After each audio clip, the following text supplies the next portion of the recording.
On Saturday night, we had the CBS Democratic debate, and my takeaway from it was, I have no clue.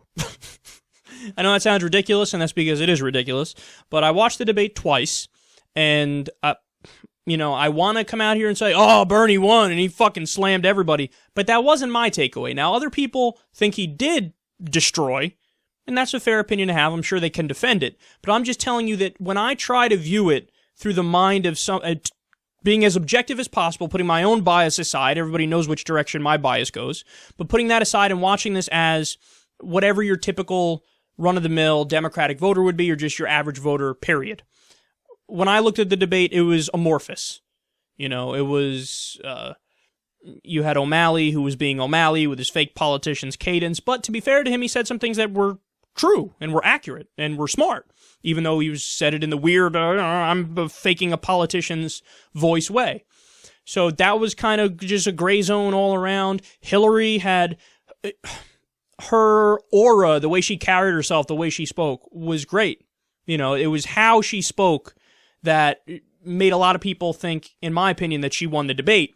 But the substance of what she said, there are many ridiculous parts. I mean, I don't even need to tell you guys. I'm sure a lot of you know by now. But basically, in response to Bernie saying, "Hey, you take Wall Street campaign contributions and you do their bidding," she basically said, "I have a vagina and 9/11." So the substance of what she said was ridiculous, way more so than anybody else on the stage.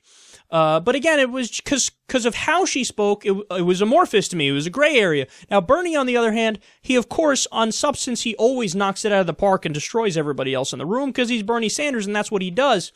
But he had some moments that, in my opinion, were tone deaf in the sense that they wouldn't go over well in the general population, especially directly after a terror attack where, the moderator asked him, like, "Oh, do you still think climate change is the biggest threat facing us?" And he's like, "Yes." Again, I think he's right, and I think on the facts, he can defend that because he's right, but it's just, is that going to land with your average voter who just saw over 100 people get slaughtered in France by ISIS, and they show scary pictures, ISIS, be afraid, they're in Nebraska. You're going to shit themselves and go, "Oh my God, I'm not voting for him." Give me fucking Rick Santorum. I'm just kidding, nobody's ever said that. But yeah, so it just struck me as a tie overall. I'd love to say, hey, this person edged it and this person, but that's not true. At least in my opinion, it's not true. On substance, of course, Bernie won because he's Bernie. But in terms of my overall takeaway, I can't say this person did better than that person or anything like that. So that's my overall takeaway. Now, let me give you what the polls said. Now, the Snap polls directly after. So these are unscientific polls, but they're worth something here. And the same as the Republican polls, I think, are worth something, even though they're not scientific, directly after. Slate had Bernie winning 81%. Good googly moogly.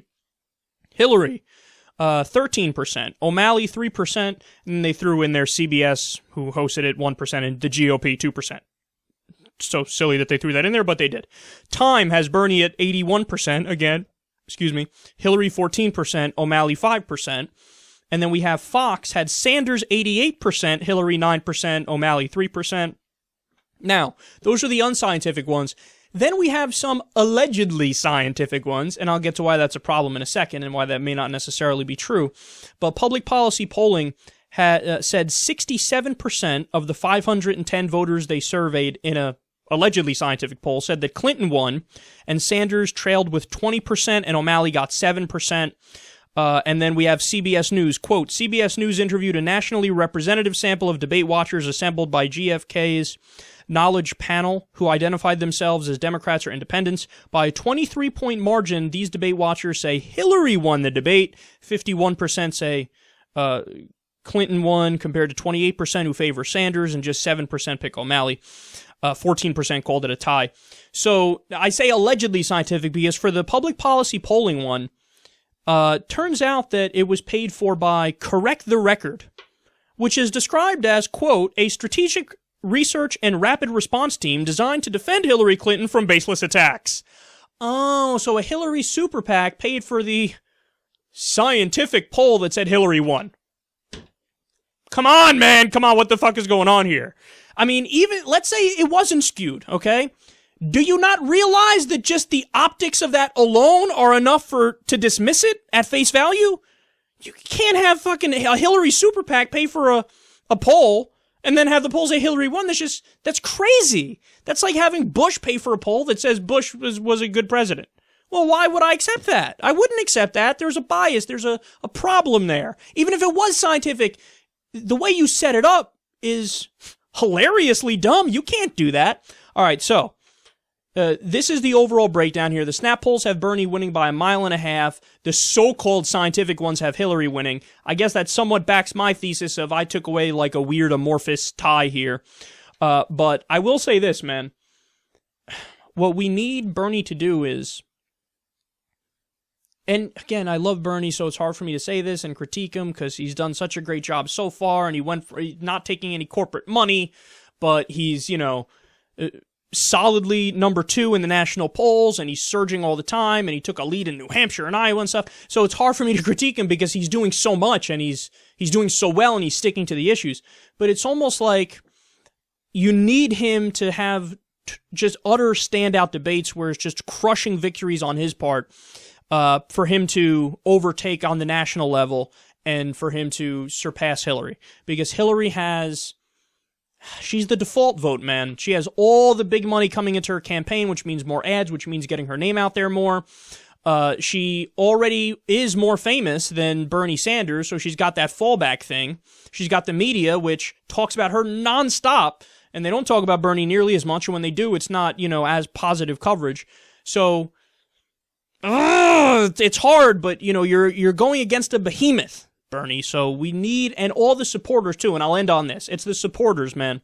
He's going to do his part and he's going to do his best, and I have full faith and confidence in him.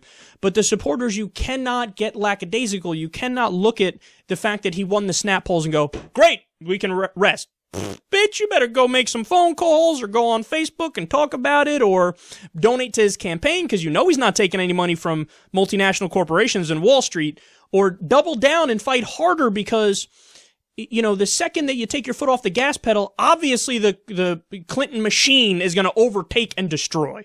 So keep that in mind and we'll see what happens from here.